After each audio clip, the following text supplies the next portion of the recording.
Hi guys, I'm Sarah from Stitched Up, and today I'm going to be teaching you how to make your very own cloth mask. What you'll need for our mask workshop is your PDF pattern. You can find the pattern on our blog. When you print it off, you'll need to make sure that it's set to either 100% or actual size, and once you've printed it, you can then measure your 3cm by 3cm square just to make sure that it's correct. You will also need some elastic. We've got our elastic here. You can also use bobbles. You just might need a couple because it needs to go through the channel and around your ear, so you need enough space. The elastic I've got here is 0.5 centimeters. It's kind of like on the pattern you can have between 0.5 to 1 centimeter. Basically the thinner the better, just because it's going to go around your ear. You'll need some pins, a ruler, some chalk to mark on your darts, some fabric here. Basically you'll need two types of fabrics, one for your lining, one for your outer layer, and you'll need to use fairly thick fabrics. This is to help prevent the wearer from spreading any viruses, so a good way of testing to see if you've got the right thickness is to hold your fabric up to the light and then just see how much light comes through. Non-suitable fabrics will be things like jersey or knit, just because it's quite porous. So basically the less light the better.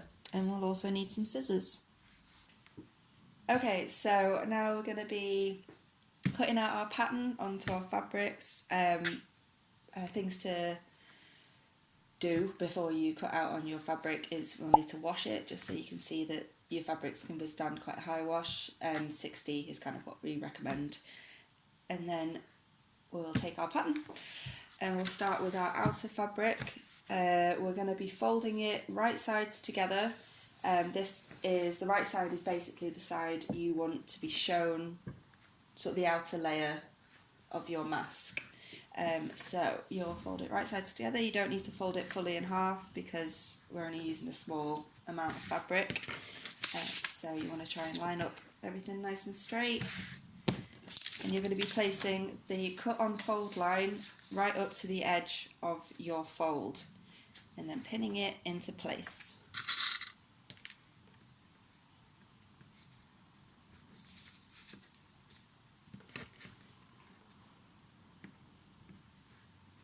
You'll notice on your pattern that there is a top and a bottom dart. This is obviously the top half of your mask. Once we've drawn it on, if you kind of lose track of which side is which, you'll see that there is a sort of a bigger scoop at the top, and this is sort of to account for your eyes and your nose. And then the bottom dart is the bottom sort of curve is a bit shorter.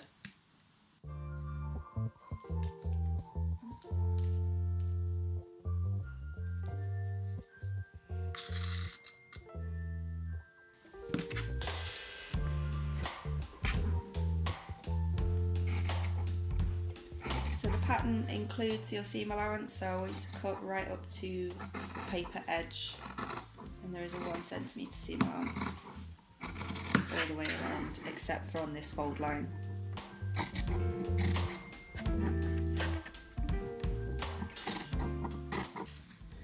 Get yourself some chalk or a pencil. Things to note with the chalk will come off when you wash it, pencil might not come off, so just sort of make sure you're drawing it on the wrong side of your fabric, otherwise you'll have a pencil line. So I want you to fold back your top dart first, and just along this line draw a pencil or chalk line, just so you know where that first dart is going.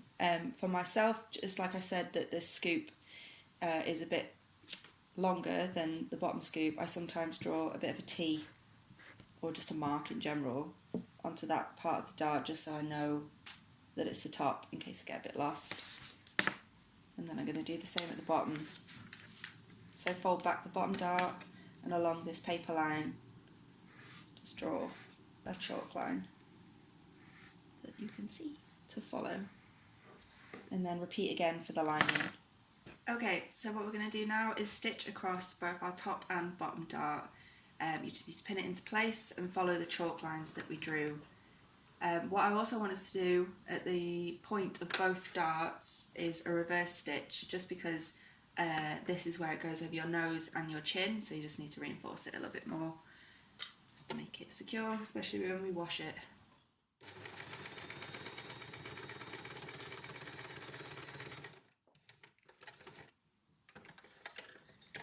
So I want to do it at the top and the bottom, and then do the same again for the lining. What I've done with the lining, and we need to do now with our outer layer, is trim off the extra threads and also trim down this triangle here, so this dart. You just need to trim it down to about 1/2 centimetre, and then the same on both sides.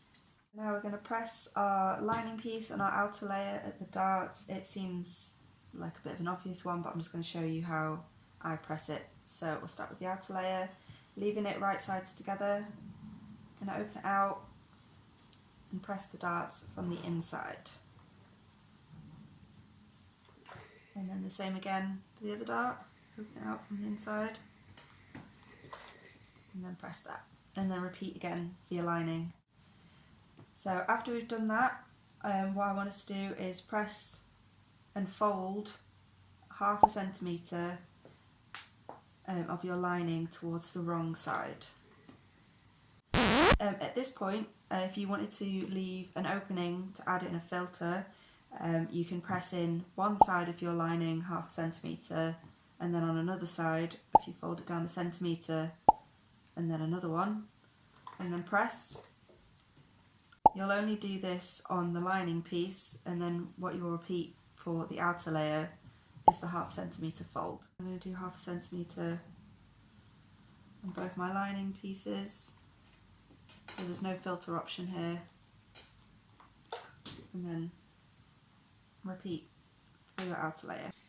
Okay, so now we're going to be placing our outer layer and our lining pieces together. We've got our pressed edges and our pressed open darts, and what we need to do is turn our lining piece to face in the right side out, and we're going to make sure we remember which is the top and which is the bottom. So like I said, there's a bigger scoop and a smaller scoop. Just line them up together. Yep, that looks good. And now we're going to tuck our pieces right sides together, so we can leave the outer layer this way round so that the right sides are facing, and try and line up both our darts at the top and the bottom, and pin into place. Now we're going to be placing our outer layer and our lining pieces together. We've got our pressed edges and our pressed open darts, and what we need to do is, so at this point I do want us to do a reverse stitch at both ends. We're going to sew our 1 centimetre seam allowance all along the top and the bottom edge, and we'll leave both this edge and this one here open. Can get a bit fiddly to do over the dart, but if you sort of flatten it, make sure you've not got any creases.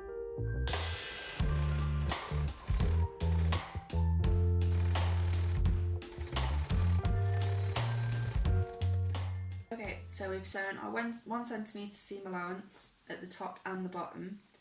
We're going to take all our pins out, trim down any excess threads, and then we're actually going to trim down this seam allowance here, just so we again don't have any bulk around the inside of the mask, you know, makes it more comfortable when you wear it. So again, just like we did for the darts, we're going to trim it down about 1/2 centimetre.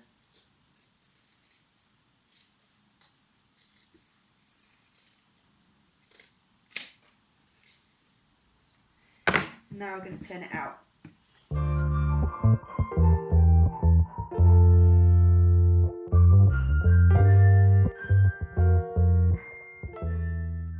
So I'm actually going to open it out this way and do my best to sort of flatten as much as I can, and then press along the seam line here.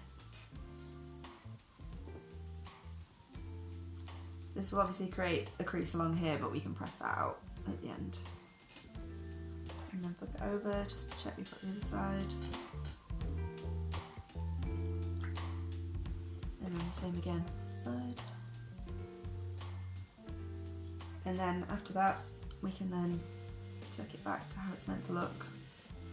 It's a little bit flatter and just makes it easier to sort of press.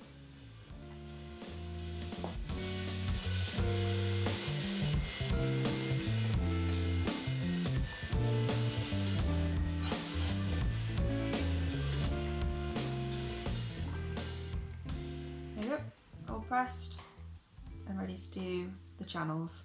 So we've got these raw edges tucked in, and then we're going to fold it over again around 1 centimetre. Basically this is your channel for your elastic, so you'll need to fold that in accordance to how wide you've got. So we're using 0.4 centimetres wide for our elastic, so I'm just going to sort of tuck it over about 1 centimetre so there's enough space to thread the elastic through.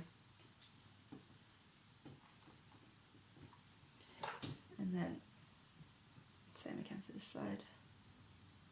And now we're going to stitch along this edge here for our channels. So I'll do it on both sides, and the closer that you sort of stitch to the inside edge, the more space the elastic has to go through the channel. I want us to do a reverse stitch at the top and the bottom again, just because it's going to get a lot of wear.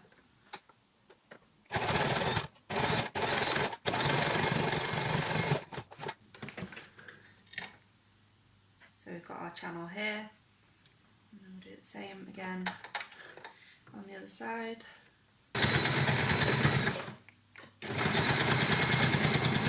Trim down the threads, and then we'll be ready to add our elastic in. So we've got our elastic. We need to cut two 29 centimetre pieces. These are to go through the channel and then wrap around your ear. The 29 centimetres is just sort of a guide, so you might want to sort of cut a piece, thread it through, and just check that that fits.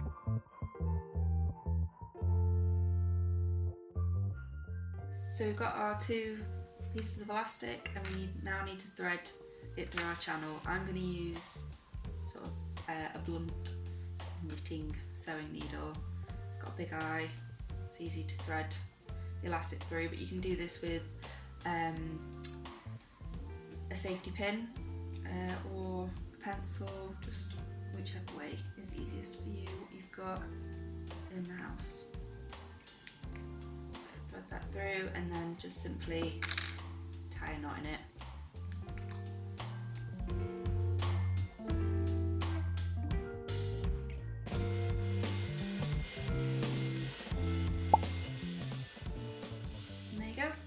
Your mask. Again, like we discussed at the beginning, the sort of bigger scoop, which is this one, is the top, and then the smaller scoop is for the bottom.